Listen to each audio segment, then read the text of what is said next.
Praise God, जय मसीह की। आज का जो भक्तिपूर्ण संदेश है उसका शीर्षक है उठकर खा। पहला राजा अध्याय 19 वचन 7 में लिखा है कि दूसरी बार यहोवा का दूत आया और उसे छूकर कहा, उठकर खा, क्योंकि तुझे बहुत लंबी यात्रा करनी है। यहाँ इस वचन में हम देखते हैं कि यहाँ पे खाने की बात हो रही है, भोजन की बात हो रही है। जब हम कोविड काल में थे, लॉकडाउन में खासकर, उस दौरान हमने देखा कि बहुत लोग गूगल सर्च कर रहे थे और उसमें नई नई डिश देख रहे थे, खाने की डिश, खाने के जो व्यंजन होते हैं उनकी डिश वो सर्च कर रहे थे। लोग खुद खाना, उनको देखकर लोग खुद खाना बना रहे थे, उसे यूट्यूब पर अपलोड कर रहे थे, ये सब चालू था। वहीं दूसरी जगह पर लोग भूख से तड़प रहे थे, कुछ लोग तो भूखमरी से मर भी गए। इन सब बातों से एक बात तो जाहिर पता चलती है कि भोजन की इंसान के जीवन में कितनी आवश्यकता है। आमीन। पहला राजा अध्याय 19, इस अध्याय में एलिया नबी जो है उसकी कहानी भी इसी भूख से जुड़ी है। जब वो इजाबेल रानी जो है उससे जान बचाकर भागता है तो भूख और थकान से निराश होकर एक पेड़ के नीचे बैठता है और परमेश्वर से प्रार्थना करता है अपने प्राण लेने के लिए। तब परमेश्वर का दूत उसके पास आकर उसे जगाता है और उसे रोटी और पानी देता है और कहता है कि उठकर खा, तुझे बहुत लंबी यात्रा करनी है। ऐसे एक बार नहीं, ऐसे 2 बार हुआ।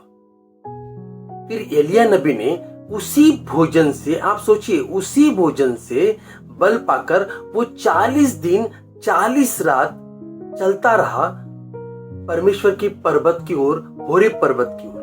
और जब तक कि वो वहां पर पहुंचा, जरा सोचिए, 40 दिनों के बीच में उसने ना कुछ खाया ना पिया, मगर वो परमेश्वर के उसी भोजन से सामर्थ पाकर चलता रहा, निरंतर चलता रहा। आमीन।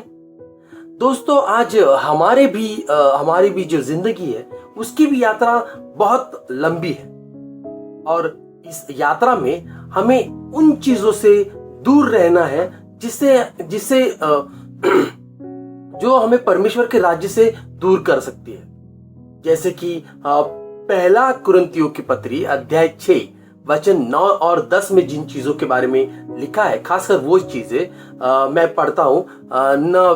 न वेश्यागामी, न मूर्ति पूजक, न परस्त्रीगामी, न लुच्चे, न पुरुषगामी, न चोर, न लोभी, न पियक्कड़, न गाली देने वाले, न अंधेर करने वाले बनना है, क्योंकि ये लोग परमेश्वर के राज्य के वारिस नहीं होंगे।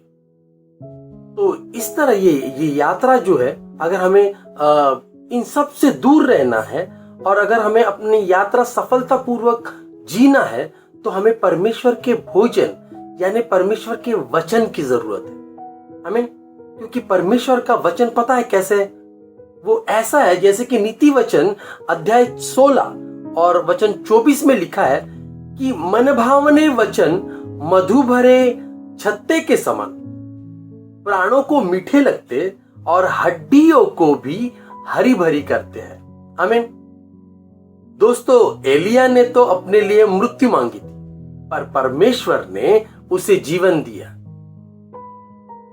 इंसान ने भी पाप को गले लगाकर अपने लिए मृत्यु मांग ली थी, मगर परमेश्वर ने उसे मृत्यु से बचाकर अनंत जीवन दिया, प्रभु यीशु मसीह के जरिए। आमीन। और वही यीशु मसीह आगे हमें इसी लंबी जीवन यात्रा में भी भोजन देता है। कैसे पता है? यूहन्ना 6 अध्याय 6 वचन 48 में यीशु मसीह अपने आप को जीवन की रोटी कहता है। आमीन।